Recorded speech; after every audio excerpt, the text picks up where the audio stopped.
Iverson's number 24, and Annie Roche is here to the right. Go ahead and ask any question.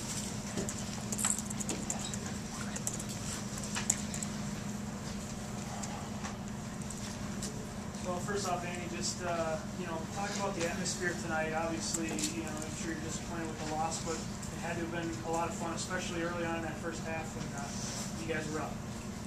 Yeah, we knew coming in that Frost is a great atmosphere. I mean, we've come and watched games here before and stuff, and they have a great fan base, so it's a cool environment to play in. Carol, what were your thoughts on the game tonight? I thought it was a very fun game. They are a really great team, and it was exciting to be up right away. And we knew we had to continue playing hard, and they just got a couple of good fast breaks, and our turnovers really created stuff for them. So, but it was a fun atmosphere, and I'm really glad we got to play this game. What was working well for you early?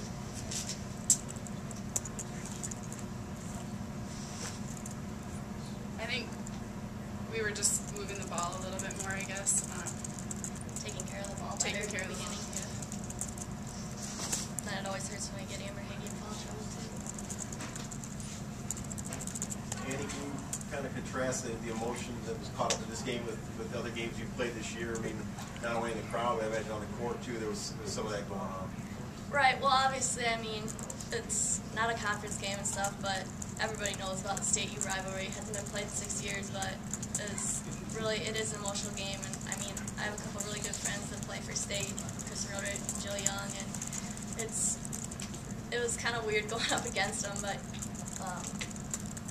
you gotta throw that away, and then after the game, you're back to being best friends again, I guess.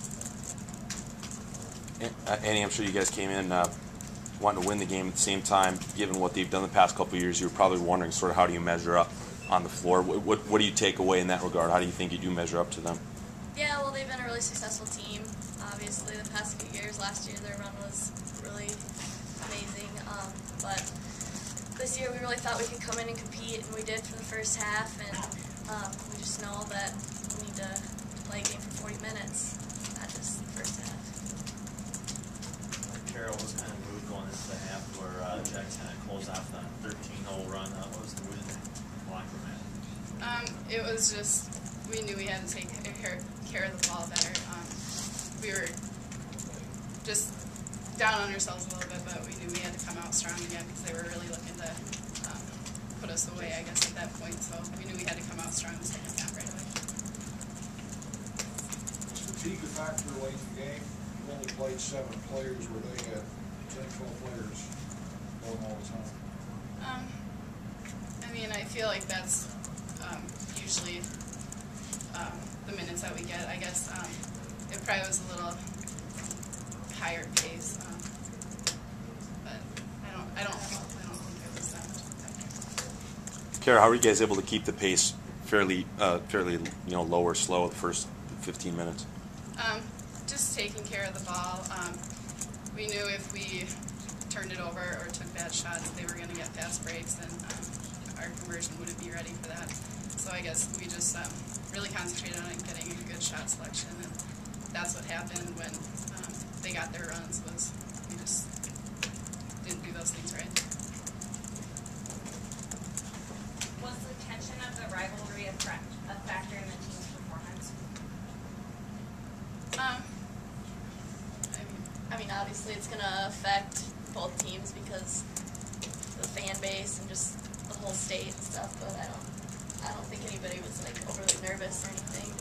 I think if anything, it ups everyone's performance trying to play the best game you can play against a rivalry like this.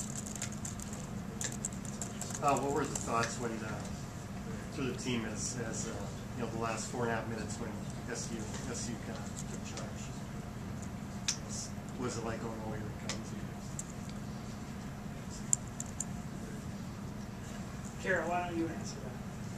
Can you repeat it? Sorry.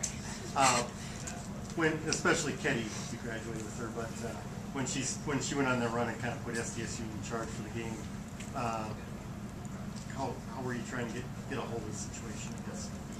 We just talked about how we needed to get out on shooters. We couldn't let, Ketty's a great shooter, as well as, I mean, they have a lot of shooters, so we just talked about how we got to find them and transition in. We can't let them get going. So. Annie, the fans for the most part seemed pretty well behaved. How were the things on the floor? Was there a lot of trash talking going on, or was it pretty respectful? What do you think?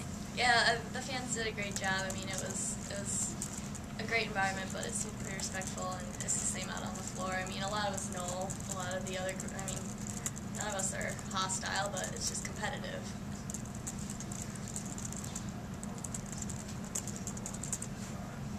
Any other questions?